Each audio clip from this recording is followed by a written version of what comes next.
Ako lang ang bata sa buong bansa na nablock ng mga human trafficker. 5 taong gulang pa lang ako ay 6 na beses na akong nabihag, pero hindi lang ako nakatakas sa bawat pagkakataon. Nakaligtas pa ako sa huling pagkakataon at direktang nag-report sa pulis na sinalakay ang pugad ng mga trafficker. Mula noon, umiiwas na sila kapag nakikita nila ako. Akala ko magiging maayos na ang aking kabataan. Hindi ko inasahan na kaninang umaga ay magkakaroon ng anti-riot drill sa kindergarten. Ang mga gumanap na kriminal mula sa tarangkahan ay nagkaroon ng matinding kaguluhan.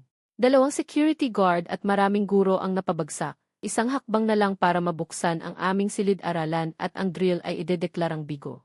Ngunit noong inakalang mananalo na ang kriminal sa premyong 6,000 yuan, ang paglitaw ko ay naging tunay niyang bangungot. Sa puntong ito, napansin ng kriminal na electronic lock ang nasa silid-aralan, napakunot ang noo, hinawakan ang lollipop sa kanyang bulsa, at may bahid ng masamang ngiti sa kanyang labi. Nagsimula siyang maghanap ng tamang bata, pagkatapos tingnan ang paligid, napunta ang kanyang target sa akin, kinuha niya ang lollipop. Kinawayan niya ako at mumiti ng nakakainsulto, bata, bibigyan ka ng lollipop ni uncle. Nang makita kong inaalok ako ng lollipop ng trafficker para linlangin ako. Lalong nagulo ang live stream, ang bastos talaga ng trafficker na ito, sana hindi man loko ang bata. Sa loob ng silid-aralan, natawa ako sa sarili ko, naalala ko na ako ay madaling mabihag, madali akong nakakakuha ng atensyon ng mga trafficker. Sa puntong ito, dahan-dahan akong bumangon mula sa upuan, lumakad papunta sa tarangkahan na nakasara ang mga kamay sa bulsa, habang nakatingin sa trafficker, ang ginawa ko ay nagpamotla sa trafficker. May pakiramdam siya na nahulaan ang kanyang lihim na balak, ngunit paano mangyayari na ang isang maliit na bata? Biglang isinantabi ng trafficker ang kanyang mga isipin. Habang inaabot ang lollipop, sinabi niya, halika, kumain ka, galing kay uncle. Isinasaalang-alang ng trafficker na kapag kinuha ng bata ang lollipop, madali na ang lahat. Sa puntong ito, ang mga manonood sa live stream ay nagiging kinakabahan. Bata, huwag kang kukuha, hindi mabuti ang uncle na ito, habang patuloy na nagpo-post ang mga netizen. Mabilis akong inabot ang lollipop mula sa kamay ng trafficker. Maingat na sinuri ang packaging at nang masigurong maayos, binuksan ang packaging at ipinasok sa bibig. Pagkatapos ay muling ipinasok ang mga kamay sa bulsa at patuloy na nakatingin sa trafficker. Sa puntong ito, ang mga netizen sa live stream ay nawalan na ng pag-asa. Hindi nila inasahan na ang bata ay napakabobo para kumuha ng lollipop. Iniisip ng lahat na kapag nakuha ko ang unang lollipop, kukuha pa ang trafficker ng pangalawang lollipop. At tiyak na magbubukas ako. Sa puntong ito, ang pinaka-excited ay ang trafficker. Hindi niya inasahan na ang kanyang plano ay magiging matagumpay. Inakala niyang kukuha lang siya ng isang lollipop sa kanyang bulsa at tatanungin ako, bata, buksan mo ang pinto para kay uncle, may lollipop pa si uncle. Walang pag-aatubili ko itong kinuha at diretsong inilagay sa bulsa. Ang biglaang kilos na ito ay nagpabigla sa trafficker. Ano ito? Ano ang ibig sabihin nito? Hindi ako makapaniwala, itinaas ko pa lalo ang aking mga daliri, nainis ang trafficker at halos masiraan ng bait, naglalakas loob ang bata sa kindergarten na maging gahaman. Gusto pa ng isa, kaya nagbago ng sabi ang trafficker at mumiti, bata, napaka-greedy mood. Sabay niyang inabot pa ang isang lollipop, kinuha ko pa rin ito ng walang pag-aatubili at inilagay sa bulsa. Patuloy akong nagpahiwatig gamit ang aking mga daliri, inakalang naayos na ng trafficker ang lahat. Ngunit nang makita niya akong muling nagpahiwatig gamit ang aking mga daliri. Halos hindi siya makapagsalita sa galit, ang batang ito ay napaka-greedy, 2 lollipop na ang hindi sapat. Sa puntong ito, kumuha pa siya ng 2 lollipop at ibinigay sa akin, sige Nati. Ibibigay ko na sa iyo ang lahat ng lollipop, masaya ka na ba, buksan mo na ang pinto para kay uncle. May kailangan si uncle, pagkatapos kong makuha ang mga lollipop, hindi pa rin ako nagbukas ng pinto, nagpahiwatig pa rin gamit ang aking mga daliri. Nag-init ang kanyang ulo hanggang sa nagalit ako, batang itod. Binigay ko na sa iyo ang mga lollipop, ano pa ang gusto mo? Sa puntong ito, ang mga manonood sa live stream ay nawalan na ng pag-asa sa akin, ngunit natawa sila sa aking mapanlinlang na kilos, ito ang kinuhang lollipop sa aking bibig. Tiningnan ko ang trafficker at sinabi, 100 piso, ang lahat ay nabigla. Napatanga rin ang trafficker, tumagal ang 3.5 segundo bago siya nakarecover, ano ang sabi mo? 100 piso, sigurado ka ba? Hindi niya inasahan na ang isang bata na wala pang 6 na taong gulang ay napaka-girly. At ang mas mahalaga, ibibigay mo ang 100 piso, magagamit niya ba ito? Naluwag ang mukha ng trafficker. Sinabi niya na parang nagbubuhat ng bata, bata, ano ang kasiyahan sa 100 piso? Bakit hindi ka bigyan ni Uncle ng 3 lollipop pa, at sabihin mo sa akin kung paano buksan ang pinto, okay? Nalungkot ako sa narinig ko. Binigyan ko siya ng masamang tingin, muling inalis ang lollipop at seryosong sinabi, bata lang ako. Hindi ako bobo, ang mga salitang ito ay muling nagpakagulat sa lahat, at ang trafficker ay napatulala sa mahabang panahon. Sa wakas ay nanggigil na siya, kinuha ang 100 piso mula sa kanyang bulsa at ibinigay sa akin, sige, ito ang 100. Sabihin mo sa akin kung paano buksan ang pinto. Hindi ako nagmadaling kunin ang pera, patuloy pa rin akong nakatingin sa kanya. Naintindihan ng trafficker, tinupi niya ang pera ng 2 beses at ibinato sa loob. Kinuha ko ang pera, binuklat ito. At sabay na itinuro ang isang pader, pindutin mo sa loob, bubukas yan, hindi na makahawak sa pagtawa ang mga netizen sa live stream. Ngunit pagkatapos ay napailing silang lahat sa kawalan ng pag-asa, dahil ibinigay ko sa kanya ang paraan para buksan ang pinto, malapit nang matapos ang drill. Masaya rin ang trafficker, ngunit matagal na siyang naghihintay, ngunit hindi pa rin niya binuksan, nagmadali siyang nagtulak. Buksan mo na ang pinto para kay Uncle, may kailangan si Uncle, kahit nakangiti siya.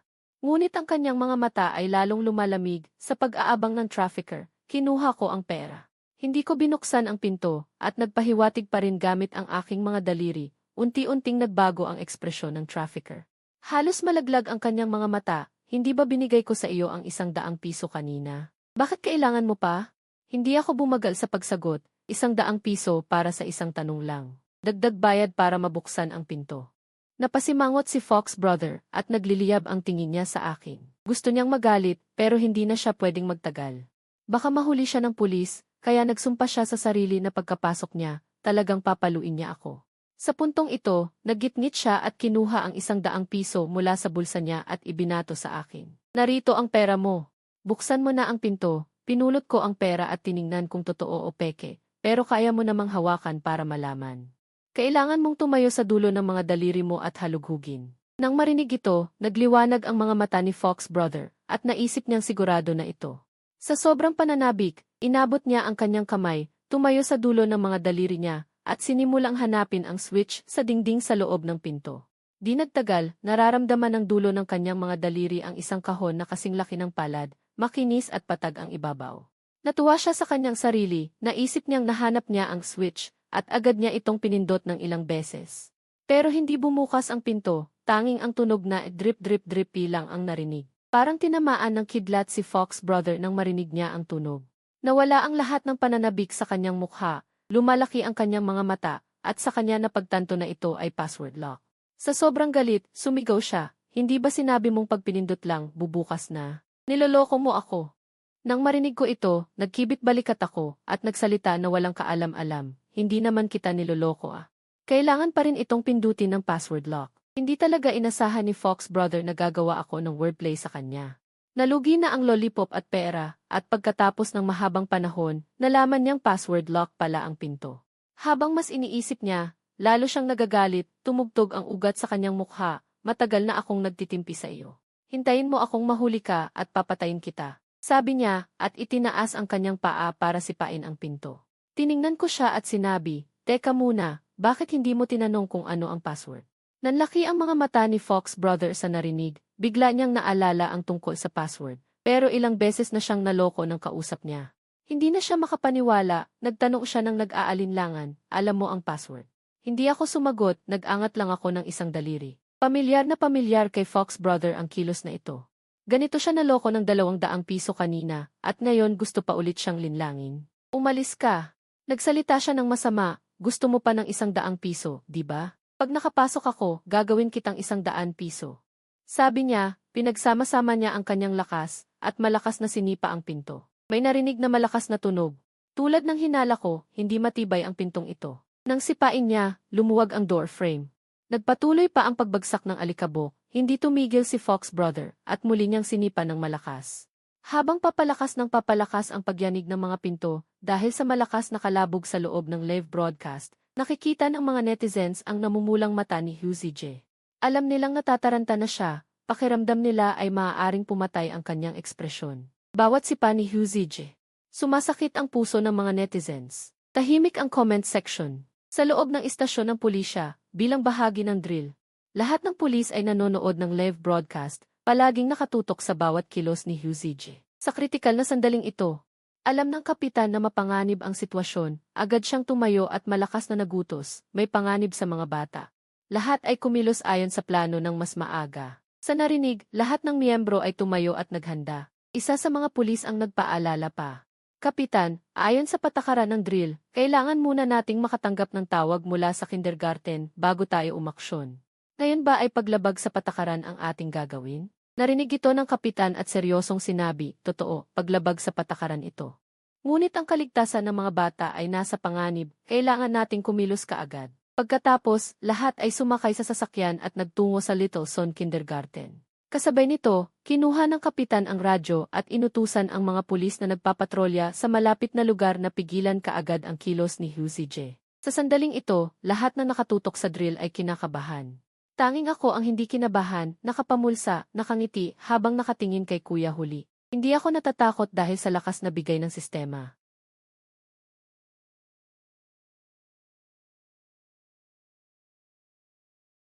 Kung talagang babatukan ako ni Kuya Huli, gagamitin ko ang aking pinag-aralang sipa sa ibabang bahagi ng katawan. Hindi ba't patay na siya kung hindi ko siya mapapatay?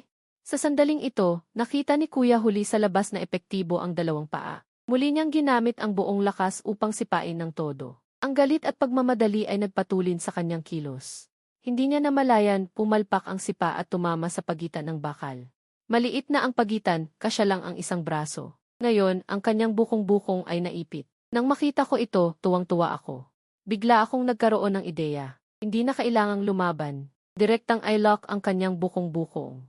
Hindi ba't mas madali iyon? Nakapanood na ako ng video kung saan na-lock ang bukong-bukong ng isang tao. Sa huli, tinulungan pa siya ng mga bombero na maalis. Mabilis kong kinuha ang panggigipit at nagmadaling lumapit sa paa ni Kuya Huli. Mabilis kong kinabit ang kanyang paa at ang upuan. Mabilis ang aking kilos. Sa live stream, nang gilalas ang mga manonood sa aking maayos na pagkakagawa. Napaatras si Kuya Huli ng 3 segundo at galit na nagtanong, anong ginawa mo? Bitawan mo ako agad. Sinubukan ni Huzi na hilahin ang paa, ngunit masyadong makitid ang puwang kaya't naipit ang kanyang bukong-bukong. Hindi ko mailabas. Kahit mailabas ko pa, nakakabit pa rin ang paa sa silya. Nanginginig siya sa galit. Gusto niyang suntukin ako pero hindi niya maabot. Lubos siyang nagangalit. Sa sandaling ito, may narinig siyang yabag sa pasilyo. Lumingon si Huzige at nakita niya ang kanyang kasabwat. Nagkakilala sila matapos piliin ng production team ang 3 kriminal. Natuwa si Kuya Haksi, naalala ang turo ng alyansa, kapatid, tulungan mo naman ako. Ang kalbong ito ay mas maliit kay Kuya Haksi, mukhang malakas at kalbo. Tumakbo siya, nakita niya ang kalagayan ni Kuya Haksi at nagulat siya. Kapatid, anong nangyari sa iyo? Bakit mo sinara ang sarili mo sa pinto? Narinig ni Kuya Haksi ang sinabi niya, muntik na siyang mabulunan sa galit, nagmamadali ang alyansa, huwag ka nang satsa. Buksan mo na ang pinto. May mahigit 30 bata dito, bawat isa ay 1,000 piso. Magkakaroon tayo ng rating. Alam din ni Kalbo ang pagmamadali, itinaas niya ang kanyang paa upang buksan ang pinto. Sa loob ng silid, iniisip ko kung paano pa makahuli ng isang kriminal, ngunit dumating na sila ng ganoon kabilis. Gayunpaman, narinig ko sila na nagsasabi. Ang pagpatay sa isang bata ay may gantimpalang 1,000 piso, kahit ako ay nagka-interes. Hindi ko akalain na ang pagsali sa Riot Drill ay napakakumikita. Ngunit ang pinakamahalaga sa ngayon ay kung paano pigilan ang kanilang pagsira sa huling pinto, at kung paano pa mahuli ang kriminal na dumating. Mabilis akong nagplano sa aking isipan, bigla akong naisip ang bintanilya sa dingding, na may taas lamang na 340 sentimetro. Mahirap umakyat papasok ang tao, ngunit kakailanganin nito ng mahabang panahon. Mas matagal pa ang pag-akyat palabas. Kung kaya kong ipaakyat ang kalbong ito sa bintanilya. Kapag siya ay pumasok, ililipat ko ang lahat ng bata palabas ng silid sa pamamagitan ng likurang pinto, at pagkatapos ay isasara ang pinto. Mas matagal pa para makalabas siya muli, sa oras na iyon, darating na ang mga pulis, at maaari nating mahuli sila. Pagkatapos magkaroon ng ideyang ito, pinigilan ko si Kalbo, Tito, sandali lang. Hindi mo na mabubuksan ang pintong ito, may paraan ako para mabilis kang makapasok. Nagulat si Kalbo. Sa kanyang puso, naisip niya, ang isang bata na wala pang 6 taong gulang ay may malinaw na pag-iisip at pananalita. Ang kanyang tinig ay parang bata, ngunit parang isang maliit na matanda.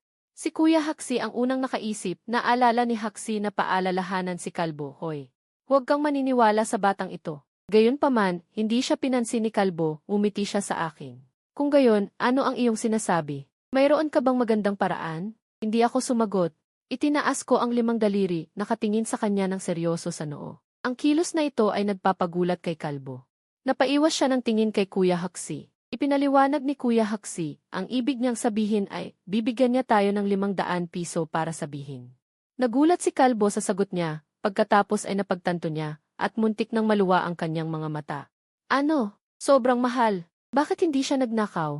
Nagrereklamo si Kuya Haksi, sabi ko na huwag kang maniwala sa kanya. Tingnan mo itong paa ko. Nilinlang ako ng batang ito kanina, at naipit dito nang hindi ko namamalayan at ikinandado niya ako. Habang nagsasalita si Kuya Haksi, may lungkot sa kanyang mukha. Narinig ito, nanlaki ang mga mata ni Kalbo, hindi siya makapaniwala na ang isang matanda ay maaaring madaya ng isang 5 taong gulang na bata, kaya siya ay nagkaroon din ng pag-iingat sa akin. Malumanay na sinabi ni Kalbo, "Bata, sasang-ayon si Tito na bibigyan ka ng 500 piso, pero papasukin mo muna ako, okay?" Sumusumpa si Tito, "Bibigyan kita pagkapasok." Sa aking isipan, umikot ang aking mga mata, ngunit naisip ko na malapit na ang mga pulis. Kaya nagkunwari akong inosente, itinuro ang bintanilya sa dingding, at sinabing parang bata, "Tito, kailangan mong magmadali. Darating na ang mga pulis." Narinig ng 2 kriminal ang pagdating ng mga pulis, nagulat sila at natakot na baka mabigo ang misyon. Tumingin ang alyansa sa itinuro ko at nakita nila ang isang maliit na bintanilya na may taas na mahigit 1 metro sa dingding na halos kasya na ang isang matanda. Nagkatinginan ang dalawa, may masamang ngiti sa kanilang mga labi, naisip nila, bata talaga ang mga bata, hindi sila kasing talino ng matatanda sa mahahalagang sandali. Pagkapasok mo, huwag mong sabihing bibigyan ka ng pera. Ang unang papatayin ko ay ikaw, maliit na halimaw. Ikagagalit ko ang lahat ng aking galit.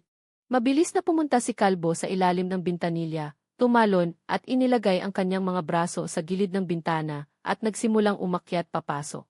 Naging pula ang kanyang mukha sa tuwa, tila naiisip niya ang kanyang tagumpay pagkatapos ng misyon. Sa sandaling ito, sa silid-aralan, nakita ko siyang naglabas ng ulo mula sa bintana.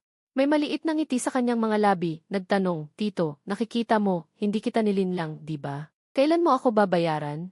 Hindi pinansin ni Kalbo ang aking sinabi, habang malapit na siyang magtagumpay, tuluyan niyang ipinakita ang kanyang tunay na mukha. Nakita ko ang isang mabagsik na ngiti sa kanyang mukha, habang umaakyat siya papasok, sinabi niya, "Sige, gusto mo ba ng pera? Gaano ka pa kalaki, huwag ka nang matuto ng masama. Tingnan mo pagpasok ko, babalian kita ng buto." Habang lalong lumalakas ang kanyang loob. Nakita ko na nagpakita na siya, kaya hindi na ako nagsayang ng salita. Tumalikod ako sa 2 pinakamagandang babae sa klase at sinabi, "Dalhin ninyo ang mga bata palabas ng likurang pinto." Ang 2 batang babae ay palaging gusto ako at sumusunod sa aking utos sa lahat ng bagay. Mabilis silang nag-ayos ng mga bata, at sinabing parang bata, ang itinuro ng elevator ay ang na-install para sa riot drill na ito, ang ibang mga bata ay hindi naisip ang password. Kaya ako lang ang nakakaalam. Mabilis kong binuksan ang likurang pinto at sinabi sa mga bata, "Magtipon kayo dito at maghintay ng utos." Narinig ito ng 2 batang babae, nagsimula silang magpapanatili ng kaayusan, at ang iba pang mga bata ay lubos na sumunod. Lahat sila ay nakatayo sa pinto, tahimik na naghihintay. Lumingon ako upang tingnan si Kalbo sa bintanilya, at ang ngiti sa aking mukha ay lalong lumalaki. "Kung aakyat ka pa, tatakas tayo sa likurang pinto. Kung umatras ka, hindi tayo gagalaw." Ngunit sa sandaling ito, ang itaas na bahagi ng katawan ni Kalbo ay nasa silid na. Ang ibabang bahagi ng katawan ay nasa labas pa rin ng bintana. Habang malapit na siyang magtagumpay, tumingala siya at nakita ang likurang pinto ng silid na nakabukas. Lahat ng mga bata ay nakatayo sa pinto, lalo na ako, nakatingala sa kanya na parang nanunuya. Natutunan agad ng Uncle Bald na nalinlang siya. Galit na galit siya at habang bumibilis ang kanyang pag-akyat sa loob ay nanumpa siya. "Maliit na duwag, niloko mo ako. Huwag kang tatakbo." Sa pagkakita sa akin, ang lahat ng mga bata sa Federal Command ay nakatayo sa labas ng pinto, habang ako ay nasa loob, handang isara ito anumang oras. Hindi nakalimutan na patuloy nang umiti sa Uncle Bald, na mas lalong nagalit. Halos magmura siya sa tindi ng galit. Iniisip ko ang pagtalikod sa bintana upang hulihin ang mga bata sa labas. Nang makita kong siya ay aatras, inutusan ko ang mga bata na pumasok sa kwarto. Nagbantay sa pintuan at patuloy nang umiti kay Uncle Bald. Sa puntong ito, lubos na nataranta si Uncle Bald, hindi alam kung papasok o aatras. Sa sandaling iyon, nakita ng Uncle Beard na nakakulong ang kanyang bukong-bukong, ang lahat. Lubos din siyang nagalit, alam niyang ako ang gumawa nito. Ayaw na niyang kumita ng pera. Gusto lang niyang hulihin ako at pahirapan. Kaya't sumigaw siya kay Uncle Bald, "Huwag mo nang alalahanin ang iba pa. Hulihin mo ang batang iyon." Galit din sa akin si Uncle Bald, at walang pag-aalinlangan, mas mabilis siyang umakyat sa loob. Sobrang bilis ng pag-akyat ni Uncle Bald sa pagkakataong ito. Sa isang iglap, mahigit kalahati ng kanyang katawan ay malapit nang makapasok sa silid-aralan. Sa pagkakita sa akin, ang Federal Command ay pinaalis ang lahat ng mga bata palabas at siya mismo ang nagsara ng pinto sa loob. Sa puntong ito, si Uncle Bald ay dumulas na mula sa bintana papasok sa silid-aralan. Ang kanyang mga mata ay nag-aapoy. Nais lang niyang bigyan ng aral ang batang ito. Isang bata lang, ano ang panganib? Kung hindi ito pag-arte, kayang-kaya ko siyang ipitin hanggang mamatay. Ano ang dapat katakutan? Naglakad siya papunta sa akin. Iniunat ang kanyang malaking kamay na parang sa budha at mabilis na hinawakan ako. Ang eksenang ito ay nagulat sa mga manonood sa live stream, lahat sila ay napahinga. Ngunit sa kritikal na sandaling ito, ako ay umiwas. Bahagyang inilagay ang aking kanang kamay sa malaking kamay ni Uncle Bald. Una, ibinalik ko ito, pagkatapos ay ginamit ko ang lakas na iyon upang tumalo ng mataas. Isang paa ang lumapag sa braso ni Uncle Bald, pakpa. Ang dalawang paa ay bahagyang tumama sa tubig. Tumakbo sa kanyang braso, at sa huli ay tumapak sa kanyang balikat at likod, lumundag sa isang mesa sa likod ni Uncle Bald. Pagkalagpak, agad kong kinuha ang isang wand ng isa sa mga bata at mabilis na nagtago sa ilalim ng mesa. Ang galaw ay kasing kinis ng dumadaloy na tubig. Sa puntong ito, si Uncle Bald ay lubos na naguguluhan at nagmamadaling lumingon. Hindi niya inaasahan na ang batang ito ay talagang nagsanay. Alam niyang ang tao ay nagtatago sa ilalim ng mesa. Nakita niyang galit niyang hinawakan ang mesa gamit ang dalawang kamay. At direkta itong ibinuga. Ngunit ang hindi niya inaasahan ay ako, na hawak ang wand. Ngumiti ng bahagya sa aking labi. Tumakbo ako ng isang somersault at mabilis na dumaan sa pagitan ng mga hita ni Uncle Bald. At lumabas sa likuran niya. Habang ako ay tumatayo, itinaas ko ang wand gamit ang dalawang kamay. Itinutok ang matinding 1,000 years of death sa puwit ni Uncle Bald. Talagang masakit. Sa sobrang sakit, umuwol siya, hinawakan ang kanyang puwit gamit ang dalawang kamay, dang-dang-dang. Naglakad siya ng ilang hakbang. Napakakaiba ng sitwasyon. Nang makita kong nagtagumpay ang plano, hindi na ako nakipag-ugnayan. Ang pagkakulong sa kriminal sa silid-aralan ang pinakamahalaga. Kaya, ginamit ko ang pagkakataong ito upang mabilis na tumalon sa mesa sa tabi ng pader. Umakyat sa bintana mula sa bookshelf sa gilid at lumabas sa silid-aralan habang lubos na isinara ang bintana. Si Uncle Bald ay lubos na nakulong sa loob ng kwarto. Sa puntong ito, ang mga manonood sa live stream ay lubos na nabigla. Nang lumabas ako sa silid-aralan, doon lamang nakabawi sa pagkabigla ang mga manonood at ang mga komento ay talagang sumabog. Habang pinag-uusapan ng mga manonood, ang mga pulis sa kabilang banda ay dumating na at ang naunang inihandang puwersa ng pulisya ay nahuli rin ang pangatlong kriminal at sinigurado ang paligid at pinaalis ang mga tao. Ang tanawin ay napakatense. Pagbaba ni Kapitan Chen Zikon sa sasakyan, inutusan niya ang lahat ng mga pulis na dahan-dahang lumapit sa gusali ng pagtuturo. Batay sa mga video kanina, ang panganib ng kriminal ay hindi mababa, dapat silang maging maingat at mapagmatsyag upang hindi sila magalit. Upang maiwasan ang pinsala sa mas maraming bata. Sa ganitong paraan, ang mga pulis na mahusay ang pagsasanay ay sumalakay sa gusali ng pagtuturo. Tahimik sa loob na lalong nagpapainit. Mas hinigpitan nila ang hawak sa kanilang mga armas. Sa magkabilang gilid ay mga pasilyo. Nang makarating ang mga pulis sa kanang pasilyo, nakakita sila ng isang 5 taong gulang na bata na nakatayo doon. Sa pinto ng silid-aralan sa likuran niya, may isang malungkot na Uncle Beard. Ang eksena ay napakakaiba. Tanong ng kapitan na nahihirapan, "Bata, bakit ka nandito? Saan ang iba?" Nang marinig ito, itinuro ko gamit ang tinig ng bata ang loob at sinabi, "Mga pulis, nahuli ko ang 2 kriminal. Ang isa ay nasa silid-aralan at ang iba pang mga bata ay nasa pasilyo sa likod ng silid-aralan." Sa sandaling iyon, ang mga ekspresyon sa mukha ng ilang mga pulis ay naging parang mga estatwa. Inakala nilang mali ang kanilang narinig. Isang 5 taong gulang na bata ang nakahuli ng 2 kriminal. Pag-iisip nito, tiningnan nila si Uncle Beard na may kawalan ng paniniwala. Sa puntong ito, mabilis na umiling si Uncle Beard upang tanggihan, "Hindi. Talagang hindi. Huwag mo siyang pakinggan. Naging pabaya lang ako. Nagkataon lang na natapakan ko ang sarili ko." Ngunit nakita ni Kapitan Chen Zikon ang pag-iwas ng tingin ni Uncle Beard, kaya kinuha niya ang kanyang telepono. Pumasok sa live stream upang panoorin ang replay. Mas lalo siyang nabigla habang nanonood. Sa buong buhay niya, Hindi pa ako nakakita ng ganito katalinong bata. Hindi lang niya nahuli ang unang kriminal, ginamit pa niya ang martial arts laban sa pangalawang kriminal. 5 taong gulang pa lang ay napakatapang na, ano pa kaya paglaki niya? Habang pinapanood ko ang kapitan na si Chen Zikon at ang mga pulis, mas lalo akong natutuwa. Sa kabilang banda, nasa backstage ang production team. Ang direktor ay nabigla rin sa sunod-sunod kong mga ginawa. Hindi lamang ito nagbigay ng kumpiyansa sa production team, nagbigay din ito ng kumpiyansa sa mga kaugnay na departamento na nagsagawa ng ehersisyo. Susunod, maaari na nating ipagpatuloy ang susunod na anterior exercise. Ang direktor ay sobrang natutuwa. Nagturo ang liga na pumasok na ang mga inihandang aktor. Ang susunod na ehersisyo ay magaganap pa rin sa kindergarten, na ang layunin ay magpanggap ng mga kriminal na nangingidnap ng bata. Sa harap ng kindergarten, susubukan nilang dukutin ang mga bata bilang babala sa mga magulang at bata na palaging mag-ingat sa mga kriminal. Sa puntong ito, nagpasya ang direktor na itakda ang lokasyon ng susunod na kidnapping senaryo sa Little Son Kindergarten. 5 bata ang napili bilang target ng kidnapping, at isa sa kanila ay ako. Matapos ang masinsinang operasyon ng production team, 5 aktor na gumanap ng mga kriminal ay nakarating na sa labas ng paaralan. Sa puntong ito, kasabay ng pag-anunsyo, nagsimula na ang ehersisyo.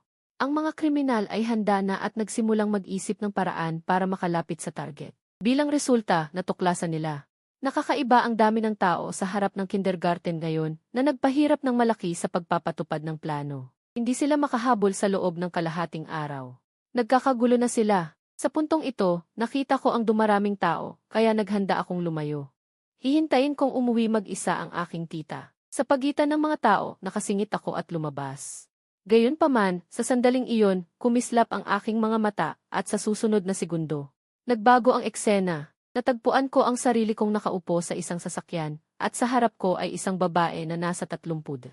Nakatingin sa akin na may kislap sa kanyang mga mata. Medyo nagulat ako sa biglaang pagbabago. Sa sandaling ito, tumingin din ako sa babae na may malalaking mata at nagsimula akong pag-isipan kung paano ako nakapasok sa sasakyan ng mabilis. Kanina, nang naglalakad ako rito, nakatigil na ang sasakyang ito at laging bukas ang pinto. Hindi ko lang ito pinansin. Habang papalapit ako, biglang may mga kamay na lumabas mula sa sasakyan. At agad akong kinarga. Sa sandaling ito, tumingin ako sa babae sa harap ko, na ubusan ng masasabi. Halos nakalimutan ko ang aking kakayahang madukot, kaya hindi nakapagtataka na nagkaroon ako ng ganitong karanasan. Pagkaunawa ko sa lahat, wala akong pakialam, sa halip ay tumawa ako ng malamig sa aking sarili. Talagang pumasok ka sa impyerno ng walang daan sa langit. Sinimulan kong tahimik na pagmasdan ang loob ng sasakyan. Maliban sa babae, may lalaki ring nagmamaneho. Ang lalaki ay may buhok na mapusyaw na dilaw. Sa pagmamaneho ng 2 tao, alam kong sila ay bihasa na sa pagnanakaw. Hindi ko alam kung ilang pamilya ang kanilang sinira sa ganitong paraan. Dapat silang mamatay. Naisipan kong agad na hulihin ang 2 kriminal na ito at dapat ay mayroon din silang mga kasabwat. Kung mahuhuli natin sila lahat at maibigay sa mga pulis, maaari pa tayong makakuha ng pera. Masarap sana. Naisip ko sa sarili ko, nagpasya akong sumunod muna sa kanilang pinagtataguan. Sa puntong ito, nagsalita ang babae sa harap ko.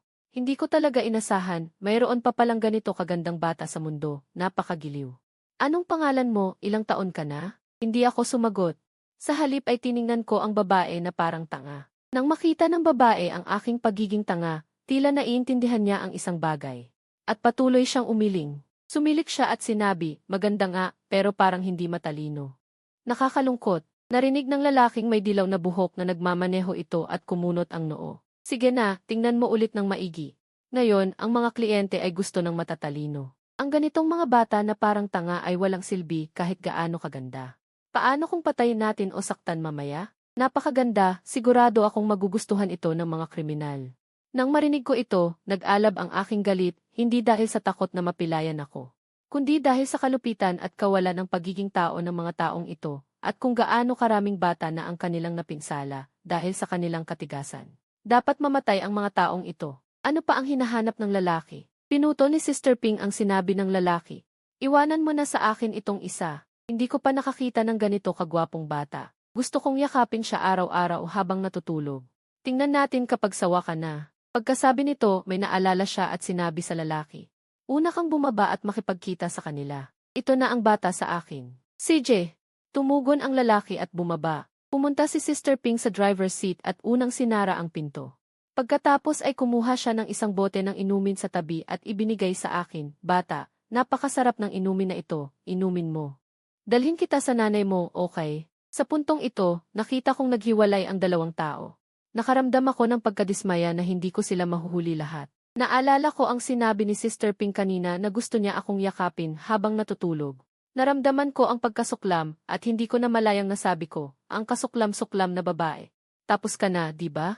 Ngayon ay paglalaruan kita hanggang sa magsawa ka. Pagkatapos ng ilang sandali ng pag-iisip, nagpasya akong parusahan ang babaeng ito sa parehong paraan na ibenta siya sa liblib na nayon. Noong bata pa ako, narinig ko mula sa isang pulis na sa bulubunduking lugar sa hangganan ang dalawang lalawigan sa Hilaga, mayroong maraming atrasadong nayon. Dahil sa kahirapan, walang babaeng gustong magpakasal doon, at ang mga lalaki sa nayon ay bumibili ng mga asawa mula sa mga human trafficker. Nagsasampa ng reklamo ang mga magulang na nawalan ng anak, agad namang nagpupulong ang mga pulis para hanapin sila, ngunit masyadong mahirap ang proseso ng pagliligtas sa bata. Sa bawat pagsubok ay nahaharap sila sa paghadlang mula sa mga taga-nayon. Nang maisip ko iyon, agad akong nagpasya na dalhin ang bote sa lugar na iyon. Sa pagkakataong ito, habang tinitingnan ang inuming ibinigay ng bote. Kung hindi ako nagkakamali, dapat mayroon itong sangkap na pampatulog. Pagkatapos uminom, hindi na niya malalaman ang nangyayari. Gayunpaman, hindi ako nagdalawang isip na tanggapin ang bote ng tubig. Sagot ng bote na parang nagmamadali, sige. Habang binubuksan ko ang takip ng bote, sinabi ko, pupunta ako para hanapin si Mama. Paano naman ang kapatid ko? Iwanan mo siya mag-isa sa bahay, mambubulyaw sa akin si Mama. Kasalukuyang nagmamaneho ang bote. Pagkarinig nito, biglang nagliwanag ang kanyang mga mata at muntik na siyang makapagpreno. Hindi ko talaga inasahan. Ang gayong kagandang bata, may kapatid pa pala? Napakaganda na ng lalaki. Gaano pa kaya kaganda ang babae? Kung mahuhuli ko rin siya, tiyak na mas malaki ang kikitain ko. Tiningnan ako ng bote na hindi makapaniwala at muling nagtanong, anong sabi mo? May kapatid ka pa pala? Malakas na tumango ang aking cute na maliit na ulo. Sinabi ni Mama kaninang umaga na isasama niya ako sa aming probinsya para sunduin ang kapatid ko. Nalilito ang bote sa narinig. Para sunduin ang kapatid mo? Saan ang probinsya mo? Nang marinig ko iyon, biglang sumaya ang aking puso. Sa baryo ng Siawa, bayan ng Liji. Ayaw palampasin ng bote ang pagkakataong kumita. Naghanap ako sa aking isipan ng lokasyon, biglang nagliwanag ang aking paningin, nakita kong ito ay isang liblib at mahirap na lugar. Ito ay isang magandang lugar para sa pagdukot ng bata, hindi bababa sa walang kihi, at pagkatapos mawala ang bata. Hindi na mahahanap pa kung saan titingnan. Sa pagkakataong ito, masayang tiningnan ako ng bote. Mahal, bakit hindi mo muna inumin ang inumin? Samahan ka ng tita na sunduin ang kapatid mo, okay? Maayos akong tumango.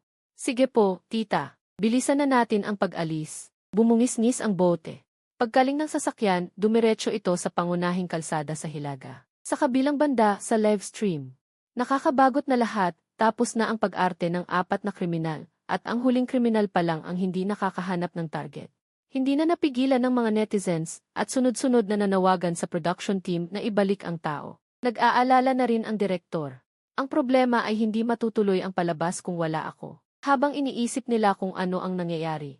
Dumating ang aking tita, si Xia Oyu, sa labasan ng kindergarten. Ang kanyang araw-araw na gawain pagkatapos ng trabaho ay sunduin ako pauwi mula sa kindergarten.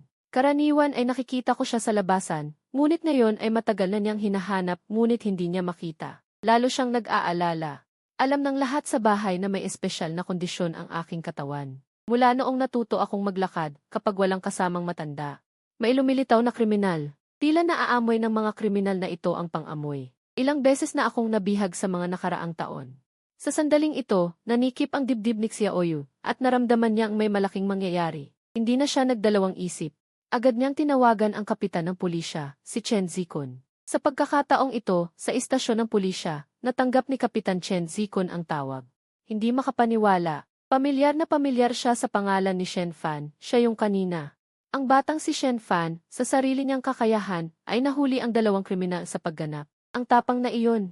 Ang katalinuhan na iyon, kahit ang mga matatanda ay hindi sigurado kung kaya nilang pantayan. Naiulat ang resulta ng pagganap sa itaas.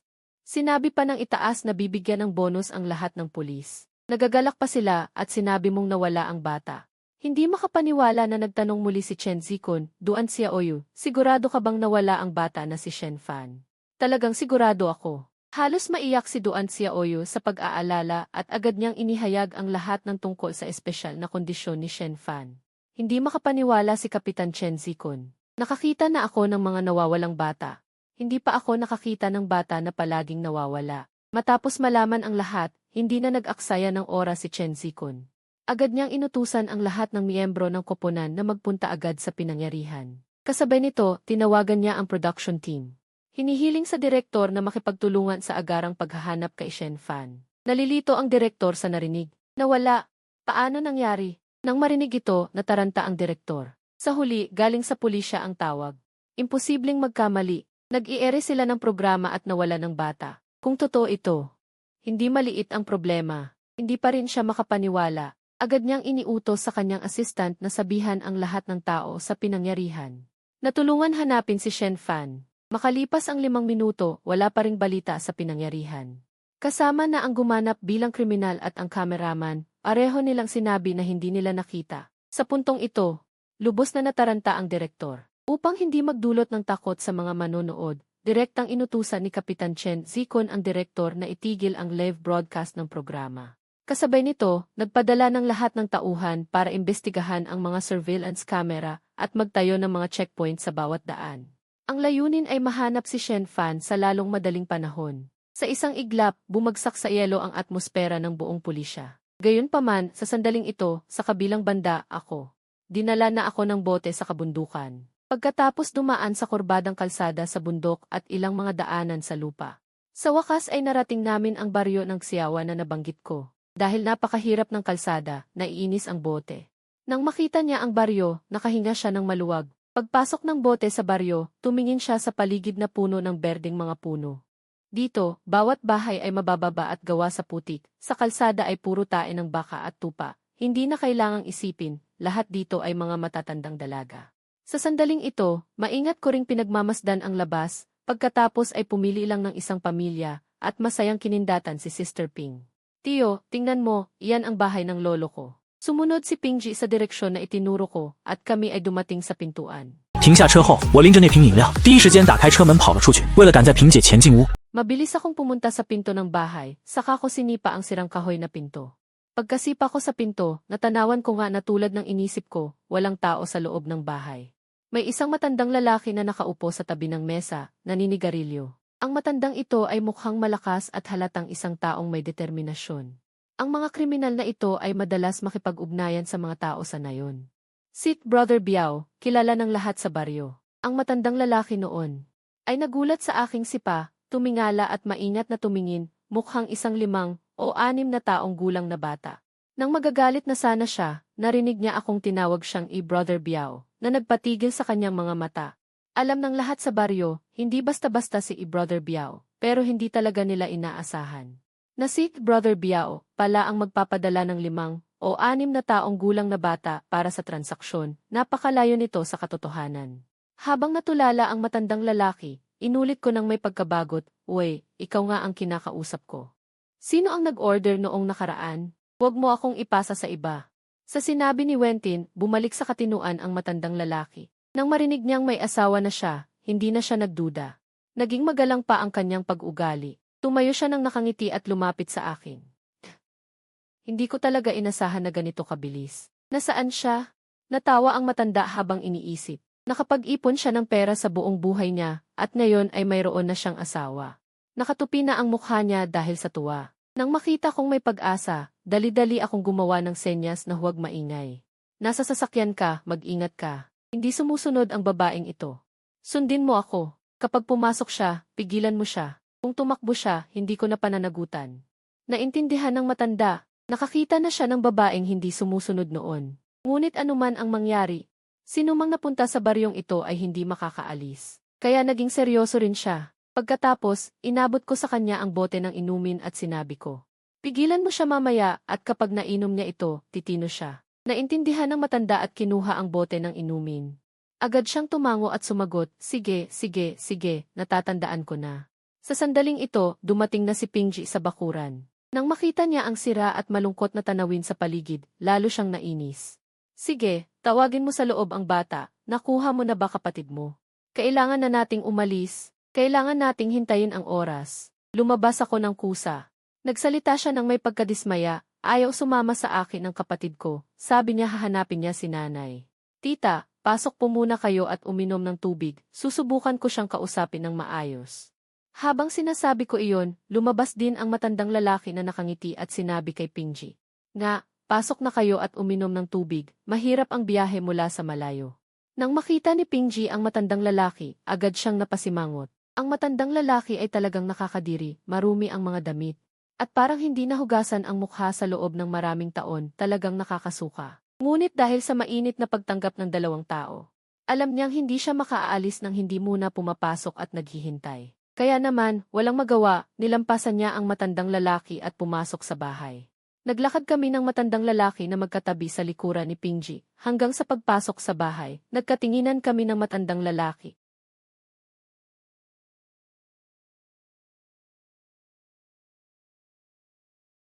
Wala, bigla kong naramdaman na may mali. Nang humarap ako para magtanong kung ano ang nangyayari. Sumugod ang matandang lalaki at niyakap siya ng mahigpit. Napakalakas ng mga braso ng matandang lalaki. Napasigaw sa takot ang babaeng nakakapit. Bilang isang kriminal, alam niyang naloko na siya. Mabilis siyang bumunot ng kutsilyo sa kanyang baywang at tatagain ang matanda. Naramdaman ng matanda ang panganib ng kamatayan. Nakatingin lang ako sa gilid habang pinapanood ang pagtali ng bote. Hindi ko napigilan ang sarili kong sisihin ang sarili ko. Napakabilis talaga ng reaksyon ng babaeng ito. Mula sa pagkuha ng kutsilyo hanggang sa paghiwa sa matandang lalaki, ito ay kasing bilis lang ng isang kisap mata. Kung walang aksidente, mamatay na rin ang matanda sa mga kamay niya. Agad akong humakbang, mabilis na iniabot ang kamay. Hinawakan ko ang dulo ng kutsilyo at inagaw iyon. Napansin ng matanda na may kutsilyo ang babae.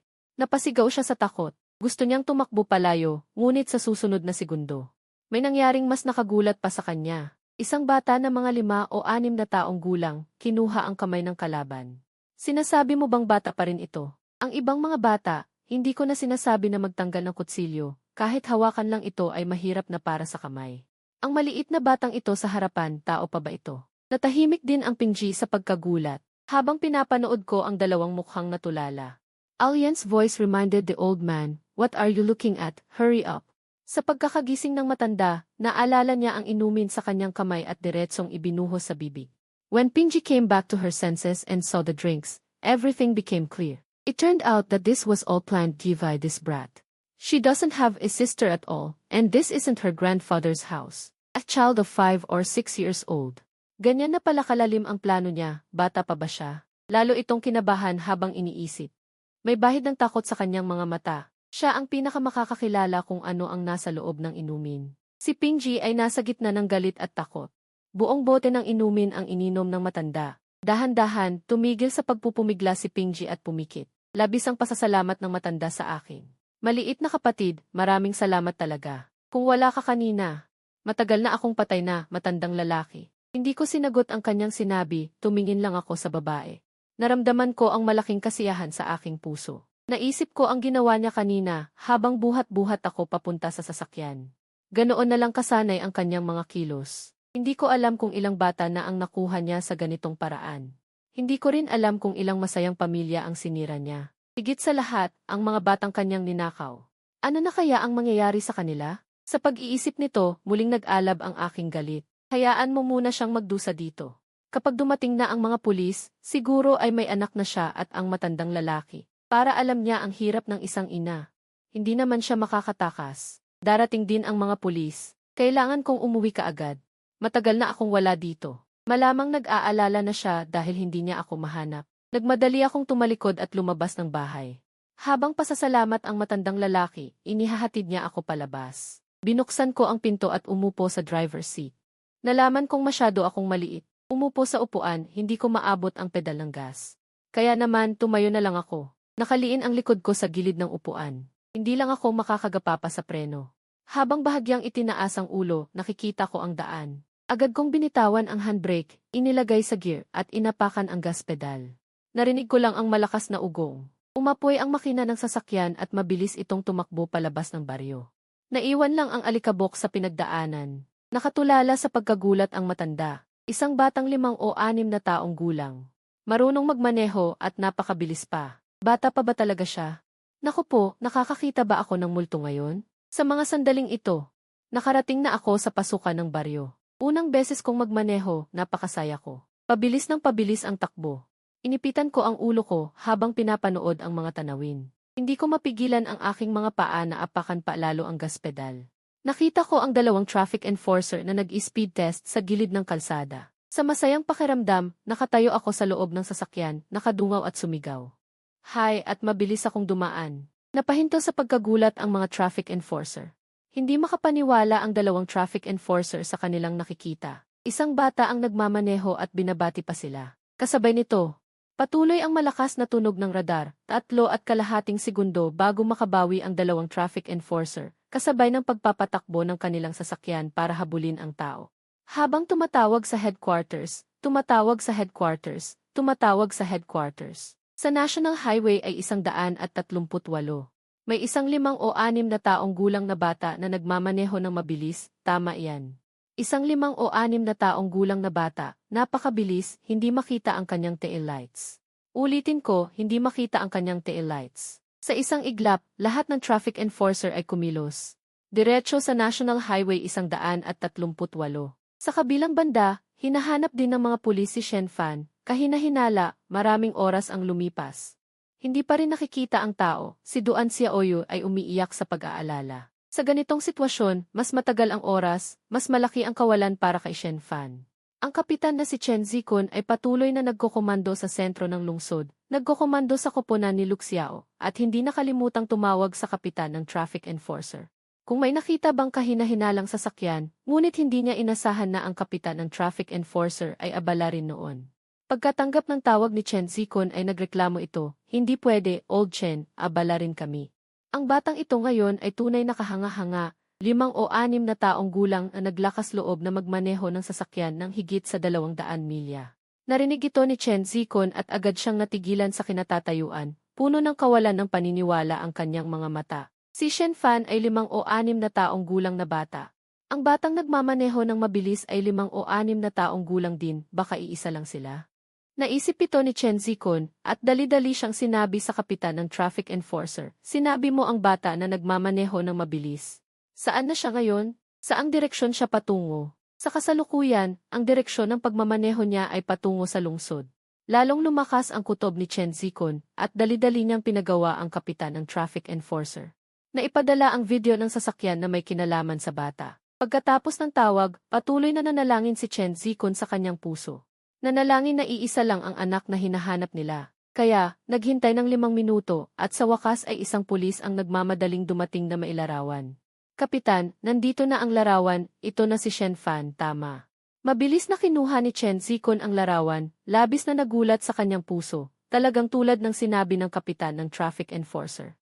Kaya palang magmaneho ng mabilis ni Shen Fan, paano siya napunta sa National Highway ay 138. Sino ang mga taong nagbenta sa kanya? Saan na ang mga taong iyon ngayon? Sa puntong ito, lahat ay nakahinga ng maluwag, kahit papaano ay hindi siya nahulog sa kamay ng mga kriminal. Lalo na si Duan Xiaoyu, tuwang-tuwa siyang umiyak. Gayunpaman, sa kabilang banda ng tarangkahan ng paaralan. Lahat ay naghihintay na madala pabalik ang mga tao ng patrol. Nang marinig ang sirena, at isang mabilis na papalapit na sasakyan, unang nakahinga ng maluwag ang lahat. Ngunit nang makita nilang 5 o 6 na taong gulang na bata ang nagmamaneho. Lahat ay nabigla. Sa pagkakataong ito, nakahanap ako ng pwesto para iparada ang kotse, at malapit na akong bumaba. Nagmamadaling lumapit ang lahat, nauuna ang maliit na si Duan, niyakap ni Xiaoyu ako at umiyak ng malakas. Bata, ikaw ba talaga ang nagmaneho pa uwi? Batang lalaki. Nasaan ang mga nagtangkang kidnap sa iyo? Tanong nilang lahat, magulo ang eksena. Sa huli, wala na akong nagawa, kaya dinala ako ni Chen Zikun sa police car at tinanong ang lahat ng kanilang mga katanungan. Nang tanungin ako ni Chen Zikun kung kailan ako natutong magmaneho, galit kong sinabi, kakagaling ko lang sa kotse, nag-aral ako mula sa kanila.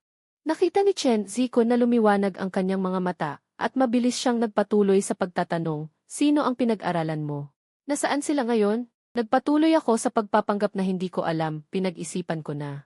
Imposibleng sabihin kung nasaan si Sister Ping, gusto ko lang siyang pahirapan pa. Sa huli, wala nang nagawa si Captain Chen Zikun. Kaya't kinailangan niyang dalhin ang lahat ng kanyang mga tauhan upang hanapin ang mga kriminal mula sa mga bakas ng nawawalang sasakyan. Sa likod ng eksena ng production crew, patuloy na binabantayan ng assistant director ang pagbabalik ni Shen Fan. Nang makita niyang talagang bumalik si Shen Fan, tumakbo siya upang tanungin ang direktor kung dapat ba nilang ipagpatuloy ang palabas. Narinig ng direktor na nag-aalangan at ang anti-terrorism exercise na ito, ang mga may katungkulang ahensya ay ganap nang nagtalaga sa kanya. Talaga siyang natatakot na magkaroon ng problema, ngunit ang pagkakataon ay bihira at kung mawala ito, hindi niya alam kung kailan magkakaroon ng ganitong pagkakataon sa susunod. Sa pagkakataong ito, naggitngit ang direktor at sumigaw. Sabihin sa lahat, magpatuloy ang ehersisyo tungkol sa pagdukot ng mga bata sa labas ng kindergarten. Ang orihinal na plano ay gawin ito ng 3 beses, bawat isa ay mga 10 minuto, at may oras pa para gawin ito ng 1 beses pa. Sa tarangkahan ng kindergarten, lahat ng staff ay nasa kani-kanilang pwesto, ang 5 aktor na gumaganap bilang mga kriminal at ang kameraman. Muling pumili ng mga target, muling binuksan ang live broadcast room, at ang mga netizens ay pumasok sa live broadcast room. Gayunpaman, sa live broadcast room, lahat ay naghahanap kay Shen Fan, patuloy na nagsascroll, at nagtatanong kung ano ang ginawa ni Shen Fan sa 1 oras na iyon. May mga balita na si Shen Fan ay nabihag, totoo ba iyon? Nasaan na si Shen Fan ngayon? Pwede ba naming makita? Patuloy silang nagsascroll kahit nagsimula na ang 5 kriminal. Wala pa ring nakakapansin sa palabas mismo, ang mamamahayag na si Bingbing, mula nang bumalik si Shen Fan, ay halos hindi na sumasali sa mga tao. Ito na ang 2nd beses na hindi siya nakapag-interview at hindi siya makapaniwala nang makita niyang magsisimula na ang ehersisyo. Pinapaalis ang ibang mga hindi kasali, maingat na hinanap ni Bingbing si Shen Fan, na nais na samantalahin ang pagkakataon upang makapag-interview ng ilang minuto. Gayunpaman, kahit saan siya tumingin, hindi niya makita si Shen Fan. Nais niyang gamitin ang kanyang pagiging mamamahayag sa telebisyon upang humingi ng tulong sa mga kaugnay na tauhan ng production crew. Nang makita niya ang production crew at sabihin ang kanyang kahilingan, itinuro lang ng staff ang parking lot at sinabing siya ay nasa parking lot. Maaari kang pumunta mag-isa. Tumingin si Bingbing sa direksyon na itinuro at wala siyang nakitang tao. Agad na naging abala, wala, kailan mo siya nakita? Lumingon ang kawani patungo sa parking lot at nagulat nang makitang wala na doon, imposible, nakita ko pa siya kanina. Nakaschedule pa ako para sa isang artista na lumapit sa kanya. Nang marinig ito ng reporter na si Bingbing, bigla niyang naramdaman na pamilyar ang eksenang ito. When Shen Fan was lost earlier, he seemed to be like this. Bingbing suddenly realized something when she thought of this. Hasn't little Shen Fan been locked up again? Just now, Duan Xiaoyu hugged Shen Fan and cried for a while. Then she called Shen Fan's uncle to pick Shen Fan up and take him home, and then she was busy arresting criminals with her teammates. But he didn't know that. There was a car in the distance of the parking lot. 2 men in the car were looking at Shen Fan in disbelief. One of them, the blonde guy who was with Sister Ping earlier. When Huang Mao saw Shen Fan unintentionally, he was stunned at first. Then he rubbed his glasses in disbelief, thinking he had misread. After confirming it was Shen Fan again, he exclaimed in surprise.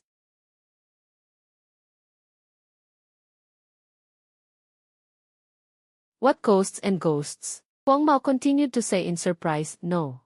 Kami ni Sister Ping ang kumidnap sa batang ito. Sinabi ni Sister Ping na iiwan niya siya para maglaro at pagkatapos ay bumaba ako para makipagpulong sa iyo. Hindi ko akalain na bumalik ang maliit na ito. Hindi ko makontak si Sister Ping, ano ang nangyayari? The middle-aged man in Wenyan was startled and suddenly thought of something, saying, did something happen to Sister Ping? When came just now, there seemed to be a police car at the entrance. Wasn't it for acting?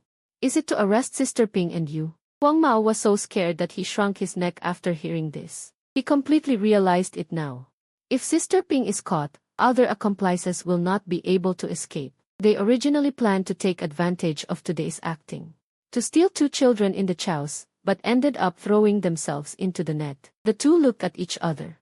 They could see the fear in each other's eyes. They should have driven away now, but being desperate fugitives, they were not in a hurry. They still had a glimmer of hope. If they wanted to know where Sister Ping went, they had to catch Shen Fan and ask him.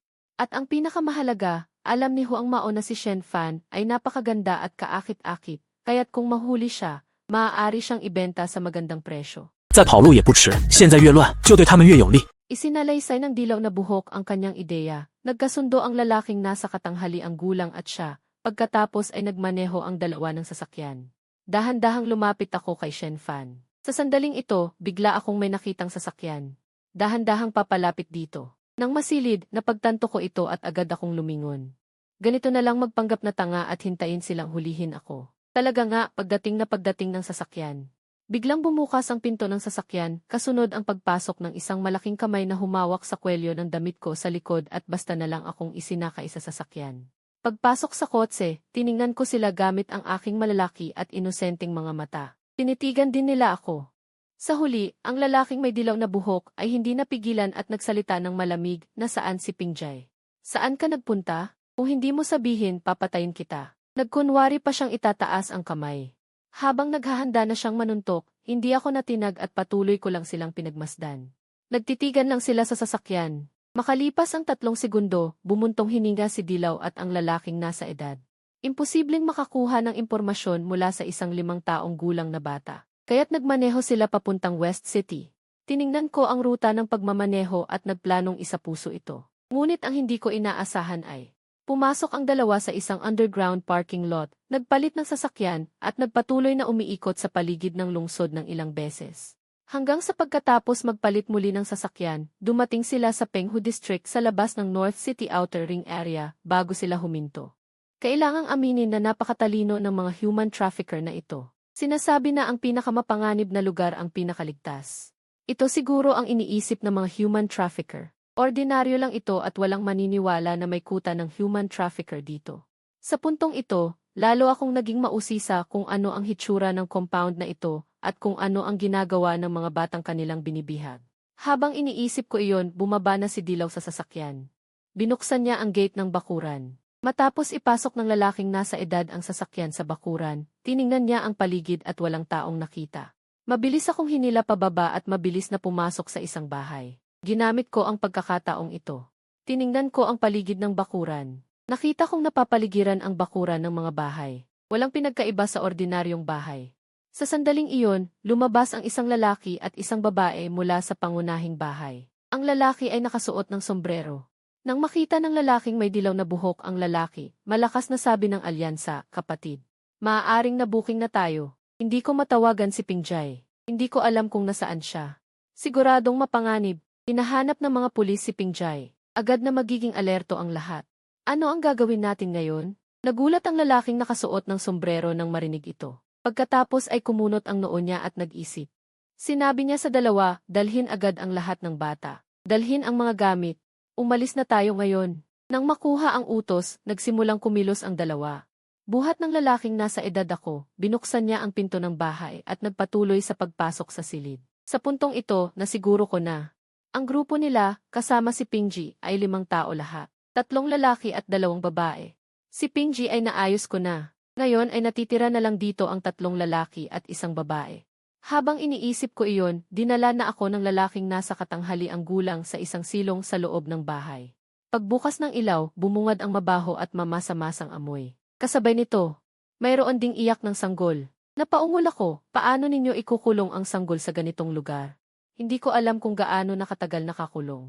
Ang ganitong lugar ay mamasa-masa lahat at malamig at mamasa-masa ang hangin. Talagang hindi lugar para sa tao. Tinagis ako ng lalaking nasa katanghali ang gulang sa isang kama. Lumingon siya at nagsabi, "Ate, medyo bobo ang batang ito. Ikaw na ang bahala dito." Pagkasabi noon, lumabas na siya ng silong. Lumingon ako at tumingin. Sa iba pang 3 nakabalot sa kama, nakita kong lahat sila ay mga sanggol. Isa sa kanila ay umiiyak. 2 ang natutulog at ang 2 natutulog ay mukhang hindi maganda. Malinaw na hindi ito normal na pagtulog. Malamang binigyan nila ng pagkain ang sanggol. Habang nangyayari iyon, pumasok ang babaeng nasa katanghali ang gulang pagbukas ng pinto. Hawak pa rin ang isang kahon, napaurong ako palayo sa kama, nagsimulang maghanap ng anumang sandatang hawakan. Sakto lang, nakakita ako ng ilang bakal na tubo sa tabi ng pader. Sa puntong ito, ang babaeng nasa katamtamang edad ay nakarating na sa tabi ng kama. Ibaba mo ang kahon tapos lumingon ka at sigawan ako, maging mabuti ka. Kung hindi ka magiging mabuti, pipisilin kita hanggang sa mamatay. Hindi pa ako nakakain ng ganito kalambot na karne sa loob ng maraming araw. Nanikip ang mga mata ko nang marinig ko ito. Naramdaman ko na hindi kasinungalingan ang sinasabi ng babae. Baka totoong nakakain na siya. Nakita ko ang babae na binuksan ang kahon. Sa loob ay mga bote ng gamot at ilang hiringgilya. Nakatingin ako sa kanya ng malamig ang mga mata. Mahinang nagtanong, ang mga gamot mo, hindi kaya ng bata, di ba? Ang babae ay napangiti nang marinig iyon at hindi sinasadyang sumagot, ito ay ang inyong kapalaran. Kung kakayanin ninyo, nakasalalay iyan sa inyong swerte. Pagkasabi niya noon, naramdaman niyang may mali, paano ang isang 5 taong gulang na bata ay maraming alam at malinaw pa magsalita. Paano ito magiging posible? Habang naiisip niya iyon, nakaramdam siya ng panginginig at bigla siyang lumingon. Sa sandaling iyon, mabilis akong tumalon at sinipa ang baba niya ng malakas. Malakas ang sipa na iyon at tanging tunog na piak ang narinig, ang babae ay napasigaw sa sakit pagkatamaan. Pak! Ang ulo niya ay bumagsak at nabagok ng malakas sa lupa. Ang babae ay hindi makasigaw sa sobrang sakit sa mahabang panahon. Sa pagkakataong ito, mabilis akong tumakbo sa sulok, kinuha ang bakal na tubo at lumapit sa babae. Malakas ko itong ipinukpok, muli, isang malakas na tunog, ang babae ay napasigaw ng malakas pagkatapos. Tuluyan nang nawalan ng galaw. Yumuko ako upang tingnan siya, walang anumang awa. Bahala ka kung mamatay ka o hindi, basta kung hindi ka mamatay ngayon, mamamatay ako. Kinuha ko ang isang syringe mula sa kahon. Mabilis kong ini-inject sa babae, at dahil pakiramdam ko ay hindi sigurado, nag-inject pa ako ng 2 beses, pagkatapos ay bumalik ako palabas ng basement. Upang pansamantalang masiguro ang kaligtasan ng 3 sanggol, agad kong sinara ang pinto ng basement, at pagkatapos ay dala ang bakal na tubo. Dahan-dahan akong naglakad palabas ng bakuran. Sa bakuran sa oras na iyon, 3 lalaki ang abala sa kanilang ginagawa. Ang lalaking nasa middle age at ang dilaw ang buhok ay naglalagay ng mga bagay sa sasakyan. Narinig ng 3 ang ingay mula sa basement kanina, ngunit nagulat lang sila at hindi sila nag-abalang tumingin. Gayunpaman, nang lumingon sila, nakita nila ang isang maliit na figura na may dalang mahabang bakal na tubo na lumalabas. Ang eksenang ito ay napakakaiba, lalo na ang isang 5-6 na taong gulang na bata na may dalang bakal na tubo ay tila hindi tugma. Palagi itong nagbibigay ng isang mapanganib na pakiramdam. Pagkakita nito, lahat sila ay nagulat at agad nilang napansin ang mga mansa ng dugo sa bakal na tubo. Ang mga taong ito ay sanay na sa panganib, kaya't agad nilang naramdaman na hindi maganda ang nangyayari at ang unang naisip nila ay, ang babaeng nasa middle age ay maaaring nasa panganib sa basement, ngunit pagkatapos ay naisip nila, paano ito magiging posible? Paano masasaktan ng isang 5 taong gulang na bata ang isang matanda? Sa puntong iyon, naroon na ako sa gitna ng bakuran at lahat sila ay naging alerto. Una, ang leader na si Kuya Sombrero ay nagbigay ng senyas sa lalaking nasa middle age sa malayo at agad na naiintindihan ng lalaking nasa middle age ang ibig sabihin. Mabilis siyang tumakbo sa pintuan ng basement, ngunit nakita niya na nakalock na ito at hindi niya mahanap ang susi. Dinampot niya ang isang bato at malakas na ibinato sa kandado, at sa pagbabato na ito, napansin ni na Kuya Sombrero at nang dilaw ang buhok ang nangyayari. Mabilis silang kumuha ng samurai sword mula sa sasakyan, ang kanilang mga mukha ay nagpakita ng galit, ngunit hindi ako natinag. Nagpakita rin ng bahagyang pagngisi sa aking labi, pagkatapos ay inilipat ko ang bakal na tubo sa aking kaliwang kamay, at pagkatapos ay naghagis ako ng isang bato sa lupa. Hawak ko ito sa aking kanang kamay, at dahan-dahan kong itinaas patungo sa 2 lalaki, si Kuya Sombrero at ang dilaw ang buhok. Nang makita ito, lalong tumawa ang dilaw ang buhok ti. Mas lalo akong naniniwala na mayroon kang mga kakaibang paraan, pala ay biglaan mong pag-atake gamit ang bato. Gusto mong manakit? Sige, ihagis mo sa ulo ko. Ngayon, ihagis mo ng todo. Sabi niya, pinahilig niya ang kanyang ulo paharap at itinuro ang kanyang ulo gamit ang kanyang daliri. Sa sandaling ito, nakatingin ako sa dilaw ang buhok, at tanging pagtawa ang aking nararamdaman, ito ang unang beses na nakakita ako ng isang tao na may ganitong kakaibang kahilingan. Dahan-dahan akong umatras ng isang hakbang, nag-ipon ng lakas, at itinutok ang aking tingin sa ulo ng dilaw ang buhok. Malakas kong inihagis ang bato. Swoosh! Narinig ang isang malakas na tunog. Ang dilaw ang buhok na patuloy na nanunukso habang nakayuko, hindi na nakatawag pa, at bumagsak sa lupa. Biglang natigilan ang ngisi ni Kuya Sombrero, at tulala siyang nakatingin sa kanyang kasamahan na bumagsak, sa loob ng 3 segundo. Tang-inang yan! Sigaw ni Kuya Sombrero at mabilis siyang umatras ng isang hakbang. Pagtingin niya muli sa akin, nagkaroon ng bahagyang takot sa kanyang mga mata, isang 5 taong gulang na bata. Kaya palang patumbahin ang isang matanda gamit ang bato. Bata pa ba ito? Diyos ko, nakakakilabot talaga. Sa sandaling iyon, natakot si Kuya Sombrero at bumilis ang kanyang adrenaline. Naghahanap ng kamatayan, sumigaw siya at sumugod sa akin dala ang kutsilyo. Nang makita ito, umiwas ako sa gilid, kasabay nito ay inihampas ko ang bakal na tubo sa bukong-bukong ni Kuya Sombrero. Narinig ang isang malakas na tunog na crack, si Kuya Sombrero ay napahawak sa kanyang bukong-bukong at hindi mapigilan ang pagsigaw habang tumatalon. Tangina mo, sobrang sakit. Pinilit ni Kuya Sombrero na pigilin ang sakit. Nang tingnan niya ako, ang kanyang tingin ay puno ng galit, maliit na basura, papatayin kita. Sabi niya, habang hinihila ang kanyang paa, bumalik si Kuya Sombrero at patuloy na sumugod, ngunit sa susunod na sandali. Muli, isang malakas na tunog na crack, hindi na nahawakan ni Kuya Sombrero ang kutsilyo at halos bumagsak sa lupa. Habang tumatalon, umiiyak siya at dahan-dahang lumapit sa akin. Bigla siyang umikot at malakas na hinampas ang mahabang kutsilyo sa akin. Sa bagay na ito, handa na ako, nang makita kong malapit na itong tumama sa akin, mabilis akong umiwas. At ang aking kanan ay malakas na ipinukpok sa bukong-bukong niya kanina. Ang tunog na ito ay mas malakas pa kaysa sa nauna, ang kanyang bukong-bukong ay tila nabali. Sa pag-atake na ito, ang leader na si Kuya Bigote ay hindi na nakatiis, at bumagsak siya sa lupa. Nagsimula siyang sumigaw habang yakap-yakap ang kanyang binti. Putangina, hindi ba pwedeng lumipat tayo ng lugar para pag-usapan yan? Itinaas ko ang bakal na tubo at tumawa, gaya ng gusto mo. Bumagsak ka sa sahig sa sandaling makita mo ang babae. Gulat na gulat siya. Hindi niya inasahan na ang isang 5 taong gulang na bata ay makakatalo sa isang matanda. Hipag, tumakbo siya papalapit upang tingnan ang babae at nalaman na wala na itong kilos. Bigla siyang nagalit, tumakbo palabas ng basement, at kumuha ng isang pana mula sa isang sulok ng bahay. Habang nagkakarga ng pana, sumigaw siya sa labas, boss. Napatay ng bata ang hipag. Bilisan mo at patayin siya. Ngunit nang tumakbo siya palabas, ang una niyang nakita ay ang katawa-tawang pagbagsak sa sahig. Pagkatapos ay nakita niya ang boss na si kapatid na Bobo na nakahiga sa malayo. Akay, boss, anong nangyari sa inyo? Sumigaw siya ng matagal at nalaman na walang kilos ang mga ito. Malamang napatay na ang mga ito. Pagkatapos ay muli niyang ibinaling ang tingin sa akin. Kahit hindi niya nakita ang labanan kanina, nahulaan niya na. Ang 5 o 6 na taong gulang na bata sa harap niya ay napakalakas. Pero ano ngayon? Ito ang sariling teritoryo niya. Dahil nakapasok na siya, hindi na siya makakalabas ng buhay. Narinig niyang muli siyang sumigaw. Itinutok ang baril sa akin at sumigaw, naghahanap ka ng kamatayan. Ngunit hindi niya inaasahan na. Ang bata sa harap niya ay hindi natakot, sa halip ay ibinaba ang bakal na tubo at hindi gumalaw. Sa ganitong paraan, tiningnan niya siya. Ang maliit na mukha ay puno ng pagwawalang bahala at pangungutya. Ang kanyang mga mata ay naging mas malamig. Ang ganitong lalaki sa katamtamang edad, na buhay ng ganito katagal, ay hindi pa nakakakita ng batang nakikipaglaban sa baril. Ngunit hanggang ngayon, wala na ang kapayapaan. Ang 3 kasama niya ay napatay na. Kailangan niyang patayin ang bata sa harap niya, para makatakas ng maayos. Nang maisip ito, umungal ang nasa katanghali ang gulang na lalaki. Papatahin kita. Habang sinasabi iyon, mabilis niyang pinindot ang gatilyo. Nang makita kong pinindot ng nasa katanghali ang gulang na lalaki ang gatilyo, mabilis akong umiwas sa gilid at kasabay nito ay inunat ang isang kamay.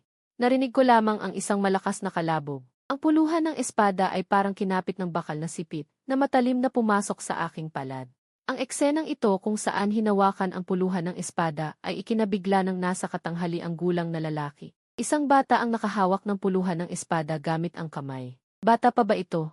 Talagang nakakakilabot. Nanlaki ang mga mata ng nasa katanghali ang gulang na lalaki. Alam niyang malaki ang problema. Humarap siya upang tumakbo papunta sa silong. Ngunit pagdating niya sa pintuan, nandoon na ako sa harap niya.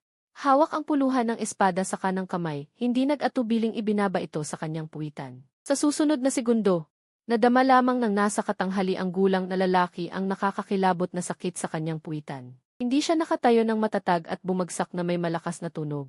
Nagsalita ng malakas na sigaw na parang baboy na pinapatay. Napakalakas ng batang ito. Ano ang susunod na gagawin? Mamatay ba talaga ako sa kamay ng batang ito? Patuloy na nag-iisip ng paraan para iligtas ang sarili ang lalaking kalbo. Bigla siyang nagliwanag ang mga mata at nagkaroon ng ideya. Nagpigil siya ng sakit at nagmamadaling humarap. Pilit siyang humiti at sinabi sa tinig ng nang-aalo sa bata. Nako, napakagaling mo, bata. Agad mong napatay ang tito. Patay na ang tito. Ako ay patay na. Habang sinasabi ito, nagkunwaring nagpikit mata ang nasa katanghali ang gulang na lalaki. Nakahiga sa sahig, hindi niya siya ginagalaw. Sa kanyang pananaw, lahat ng bata ay mahilig maglaro ng ganitong mga laro. Maaaring makaligtas siya sa ganitong paraan.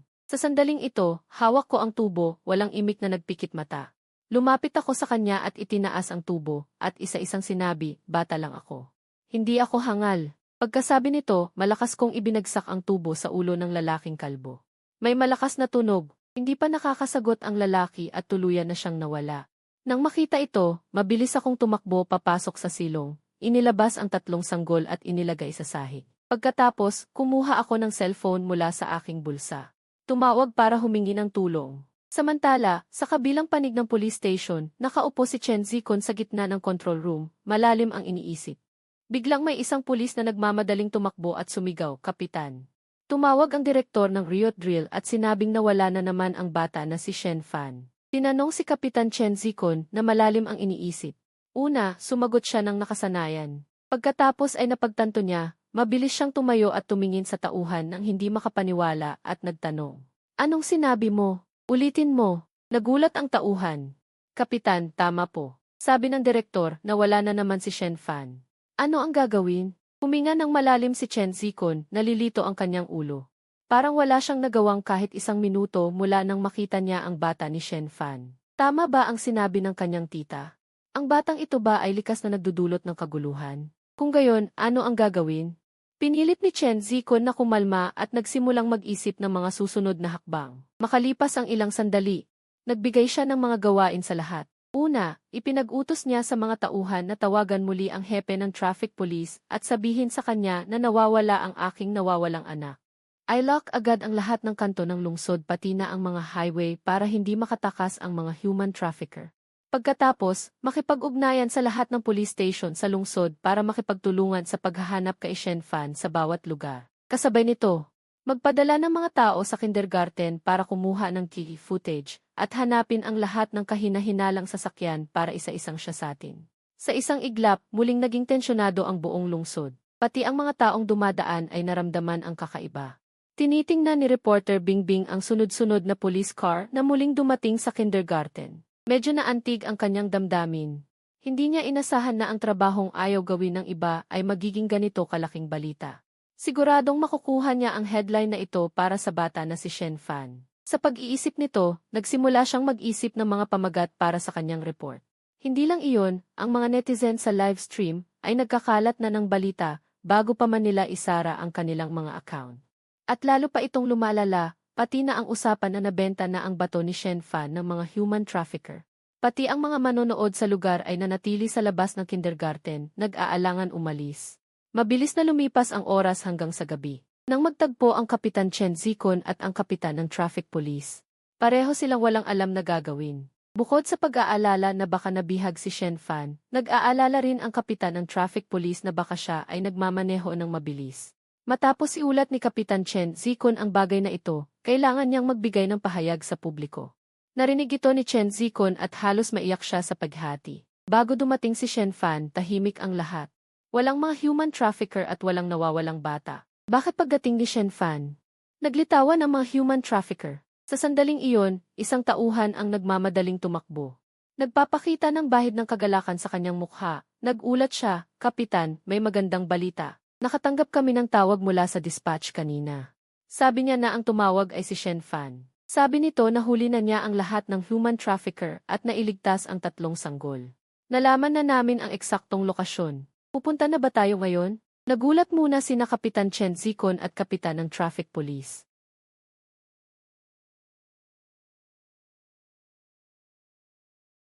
Kasama ang lahat ng kanilang tauhan, napunta sila sa labas ng bahay kung nasaan ako. Kanina, sa loob ng sasakyan, napag-usapan ng lahat ang aking tawag sa pulis. Naniniwala silang may panloloko. Pagbaba ng sasakyan, unang ginawa ni Chen Zikon ay inutusan ang mga tauhan na palibutan ang lugar. Habang pinaalis ang mga residente sa paligid, isinara ang lahat ng kanto. Bilang mga pulis, alam nila kung gaano kagaling ang mga human trafficker kapag desperado na sila. Minsan pa nga ay may baril ang mga human trafficker. Kung galitin sila, mahihirapan kung gamitin nila ang mga ninakaw na bata bilang hostage. Dahan-dahang lumapit si Chen Zikon kasama ang kanyang koponan sa gate ng bakuran at nakita na maisiwang ang gate. Sinilip niya ng mabuti mula sa siwang ng gate. Biglang nanlaki ang kanyang mga mata, puno ng kawalan ng paniniwala. Sa loob pala ng bakuran ay may sasakyan. Sa isang tabi ay nakahiga ang isang lalaking may dilaw na buhok. Sa kabilang banda, hindi kalayuan sa sasakyan ay may nakahigang matangkad na lalaki. Pagkatapos ay sinilip niya ulit at nakita niya ang isang tao na nakahiga sa labas ng pintuan ng isang bahay. Hindi gumagalaw. 3 tao lahat. Totoo kaya ang sinabi ni Shen Fan? Napatay niya silang lahat. Ito paano ito magiging posible? Maya-maya, nakita niya ako sa likod ng sasakyan. Nakaluhod ako sa lupa. Patuloy kong iginagalaw ang 3 nakabalot. Maingat na tiningnan ni Chen Zikon ang mga balot at nakita niya ang may 2 maliit na kamay na gumagalaw sa loob. Nanlaki ang kanyang mga mata at bigla niyang itinulak ang pinto at sumugod papasok. Sinundan siya ng iba pang tauhan. Lumapit si Chen Zikon sa akin. Nang makita niyang wala akong sugat, nagmadali siyang lumuhod para suriin ang 3 sanggol. Unang hinawakan niya ang kanilang ilong para suriin kung humihinga pa sila. Nang maramdaman niyang may hininga pa, nakahinga siya ng maluwag. Nang makita ko si Chen Zikon, umiti ako na parang bata, "Kuyang pulis. Dumating na kayo. Siguradong okay na itong 3 bata, at itong babae sa loob ng bahay. Ay napatay ko rin." Nakarinig nito si Chen Zikon at hindi napigilan ang pagtataka. Naging mahigpit muli ang kanyang dibdib at nagmadali siyang pumunta sa basement para tingnan. Tama nga, may nakahigang babae sa sahig, hindi gumagalaw. Inabot ni Chen Zikon ang kanyang ilong para suriin kung may mahinang hininga pa. Sa puntong ito, tuluyan na siyang naniwala na ako ang gumawa nito. Nang maalala niya ang key footage ng panonood niya sa akin sa classroom, lahat pala ay totoo. Gaano kalakas ang batang ito? Kanino niya natutunan ang kanyang mga kasanayan? Napakalakas na niya ngayon. Ano pa kaya kapag lumaki na siya? Sa sandaling ito, pumasok ako at kinuha ang kahon sa kama at ibinigay ito. Nag-inject ako ng gamot na iyon. Si Chen Zikon, na may malawak na karanasan sa pag-imbestiga, ay agad na naunawaan ang gamot at hiringgilya sa kahon. Biglang nag-alab ang kanyang galit. Ang mga human trafficker na ito ay gagawin ang lahat para kumita ng pera. Hindi niya rin inaasahan na ang batang nasa harapan niya ay ginamit ang mga human trafficker na ito. Agad siyang nagtanong, "Ilan ang itinuro mo sa kanya?" Ipinakita ko ang 3 daliri, mukhang proud. Bumuntong hininga si Chen Zikon ng malalim. Para sa gamot na ito, hindi ko nababanggitin ang 3 dosis. Kahit isa lang ang iturok ay maaaring magkaroon ng mga epekto. Sa pag-iisip nito, tiningnan niya si Shen Fan na may bahid ng takot sa kanyang mga mata. Mabuti na lang at hindi masama ang bata na ito. Pagkatapos, inutusan ni Chen Zikon ang mga tauhan na ilabas ang babae mula sa basement. Ang 3 human trafficker ay isinakay din sa police car. At nag-ugnay na rin sa ospital ang 3 sanggol na nailigtas. Pagkatapos noon ay dinala ako sa police station para sa interogasyon. Ang hindi ko inaasahan ay, doon, sina Duan Xiaoyu at Uncle Shen Kong ay naghihintay na pala, at ang lugar ng interogasyon ay sa conference room pala. Pagkatapos ay inilagay ako sa harapan, sa podium. Puno ng tao ang ilalim, nakatingin lahat sa akin, at nagsimula na akong ikwento ang mga nangyari. Sa mga kritikal na bahagi, tumayo pa ako at nagpakita ng kilos. Sa umpisa ay nakikinig sila ng mabuti. Ngunit habang tumatagal ay mas lalo silang naniwala na parang hindi kapanipaniwala ang mga kwento ko. Lumapit si Captain Chen Zikon sa akin at nagtanong, "Batang lalaki, maaari mo bang sabihin sa akin, noong nilabanan mo ang mga human trafficker, may tumulong ba sa iyo?" Alam ko ang ibig niyang sabihin, kaya't kumindat ako at nagsalita ng pautal-utal. Sa sandaling iyon, lumapit sa kanya ang isang pulis na nagsusulat at nagtanong, "Captain, isasama po ba natin sa file ang mga naitala?" Nag-alinlangan si Chen Zikon kung isasama ba niya ang sinabi ng bata sa napakalaking kaso. Habang nag-iisip siya, dumating ang mga tauhan ng forensic department na may dalang report at hindi makapaniwalang sinabi kay Chen Zikon, "Captain, tingnan ninyo po ito, baka mabigla kayo." Sinulyapan ni Chen Zikon ang pulis at pagkatapos ay kinuha ang report. Bilang isang veteranong pulis, anong mga eksena na ang nakita niya, paano siya matatakot ng isang report? Ngunit nang makita niya ang laman ng report, nabigla siya. Malinaw na nakasulat sa report. Napasinghap ng malalim si Chen Zikon, bigla siyang lumingon sa akin, ang kanyang mga mata ay puno ng pagkamangha. Ngayon ay naniniwala na siya sa aking sinabi. Matapos tingnan ako ng matagal, nautal siyang nagsalita, "Magaling na bata. Hindi ko akalain na napakahusay mo pala, sa murang edad ay may ganoon kang galing, kanino mo natutunan iyan?" Pagkasabi nito, tumingin siya kina Duan Xiaoyu at Shen Kong. Sina Duan Xiaoyu at Shen Kong ay naguguluhan din. Hanggang ngayon ay ang kanyang mga magulang pa rin ang personal na nagbabantay sa kanya. Kung sasabihing marunong siya ng martial arts, tanging ang kanyang mga magulang lamang ang nakapagturo sa kanya. Pagkatapos ng interogasyon, sinabi sa amin ni Chen Zikon, ipapaalam ko sa aking superior ang tungkol sa report mamaya. Naniniwala ako na bago magtanghali bukas, makukuha na ang premyo. Kung may oras kayo, magpunta kayo bukas ng tanghali para kunin ang premyo. Narinig ito, tuwang-tuwa akong nagtanong, Uncle, magkano ang magiging premyo ko? Sa paunang pagtataya, ang kriminal na sindikato ay may 5 miyembro. Ikaw lamang ang nakahuli ng 4. Ayon sa mga patakaran, ang bawat human trafficker na mahuhuli o may report ay may 50,000 na gantimpala. Dahil nakahuli ka ng 4, ikaw ay 200,000 ang makukuha. Naliwanagan ako sa narinig, hindi ko akalain na makakakuha ako ng 200,000 sa isang araw. Ngunit ang ika-5 kriminal, ang leader, sinabi kong hindi ko sasabihin kung nasaan siya. Hanggang sa umalis kami sa police station. Naisip bigla ni Chen Zikon, kaninang tanghali, habang ini-interrogate ang mga nagpapapatakbo ng karera, nakita ko siyang gumagawa ng iba't ibang martial arts. Kung hindi ako nagkakamali, sigurado siyang alam kung nasaan ang leader, pero bakit ayaw niyang sabihin? Napatay na kaya niya ito? Sa pag-iisip nito, nanginginig si Chen Zikon. Sa sandaling iyon, nakalabas na ako ng police station. Ang hindi ko inaasahan ay nandito pa rin pala si reporter Bingbing. Nang makita ko ni Bingbing na lumabas, agad siyang lumapit para mag-interview, ngunit ang mga tanong niya ay ang mga nasagot ko na sa conference room kaya natuyo na ang aking lalamunan. Kaya hindi ko na masyadong gustong magsalita, saglit na sumagot lamang ako at natapos na. Naniniwala ako na sa profesional na kakayahan ng mga reporter na ito, kahit konting impormasyon lang ang ibigay ko, siguradong mas lalo pa nila itong palalakihin. Pag-uwi ko, lumabas agad sa balita ang nangyari ngayong araw. Nakita ko sa screen ang aking mukha na may mosaic, at sa aking isip ay naisip ko, tama nga ang aking inaasahan. Sa pamamagitan ng iba't ibang pagpapalabis, mas naging kakaiba pa ito kaysa sa katotohanan. Ang mga netizens na patuloy na sumusubaybay sa isyong ito ay nagbigay ng mga komento, wow, ang dami palang nangyari kay Little Flying Hero ngayon. Ang galing ng batang ito, seryosong humihingi kami na mag-live si Kid Brother, gusto naming sumama sa kanya. Kasabay nito, sa backstage ng production team, nalaman ng direktor na nailigtas na ako. Nakaramdam siya ng malaking ginhawa, pinunasan ang kanyang luha at sumumpa sa langit na hindi na niya ako papayagang sumali sa programa. Bumangon ako ng maaga kinabukasan, hindi para sa iba, ngunit dahil hindi pa rin tumatawag ang sinumang dapat tumawag. Subalit sa sandaling ito,